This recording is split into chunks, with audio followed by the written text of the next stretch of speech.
We live in a world of giants, where the battle for truth rages on. This time, it's between two famous YouTubers, Logan Paul and Coffeezilla. It seems that each has their own version of the story, and now it's up to us as an audience to determine who's telling the truth. The stakes are high because this isn't your typical debate or argument. Here Logan Paul has been accused of stealing tens of millions of dollars by Coffeezilla. Who will emerge victorious? Let's find out in today's video.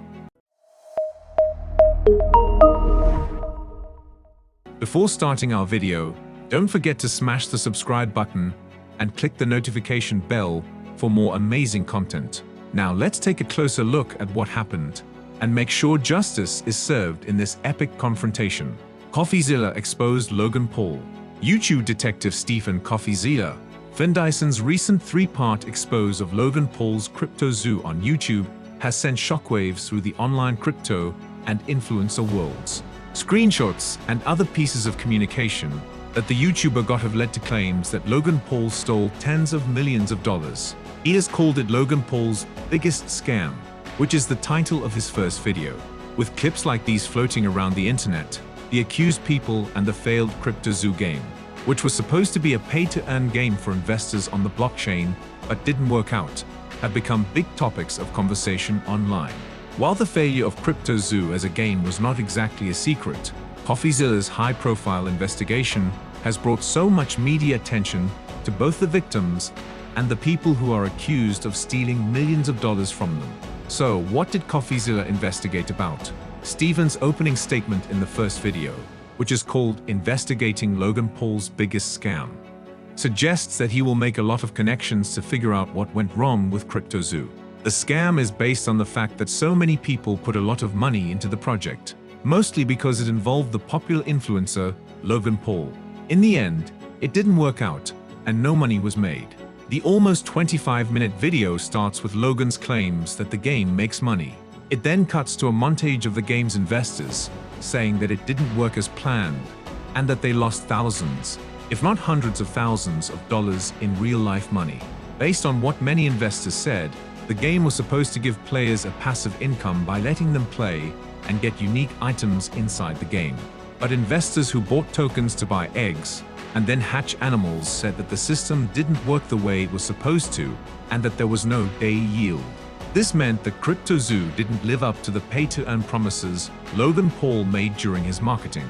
As a result, a lot of his fans lost a lot of money. Exactly who is responsible for the scam? During the investigation, Coffeezilla's biggest problem was figuring out who was responsible for losing such a large amount of money. Some might be quick to blame Logan Paul for the whole thing, but the real answer is much more complicated.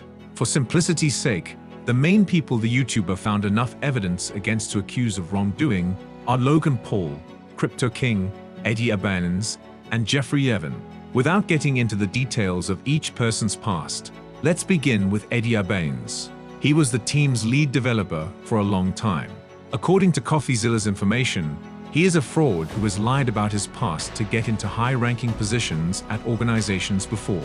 Eddie's inability, or rather his unwillingness, to pay developers on time caused a lot of trouble during Crypto Zoo's development, which probably led to its failed launch. However, the YouTuber says that even after Eddie was fired by Jeffrey Evan, the new developers were not paid on time. Logan Paul's manager, Levin, is another person in Coffeezilla's sights who seems to have ignored red flags when hiring Abanez. He also later failed to keep the development team going, which is why Crypto Zoo is a broken game. Before talking about Logan Paul's involvement, we need to talk about Crypto King. According to Coffeezilla, he was the one who sold most of the tokens to make a lot of money.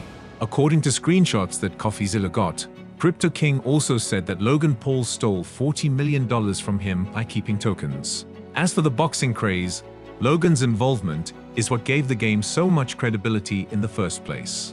As a well-known member of the community, he was the first to talk about the game on his podcast, Impulsive. He was also the one who advertised it as a pay-to-earn game. Logan Paul apologizes to Coffeezilla and promises to make things right. Logan Paul finally admitted his mistakes after Coffeezilla's videos showed how his Crypto Zoo project cost people millions of dollars. In his first response, he did pretty much nothing but tried to discredit the internet detective by putting the blame on the people he hired. But since then, Logan has taken down the video, publicly apologized, and promised to make things right. From "I'm going to sue you" to "Coffee did nothing wrong." This is a dramatic change. Perhaps the backlash was a little too much for him, since his latest videos have been dislike-bombed, and he realized he can't shift the blame and must accept responsibility to maintain his career. Only time will tell how this one turns out. That was it for today. If you enjoyed this video, please like the video and subscribe to the channel. Thank you for your time. We'll see you later.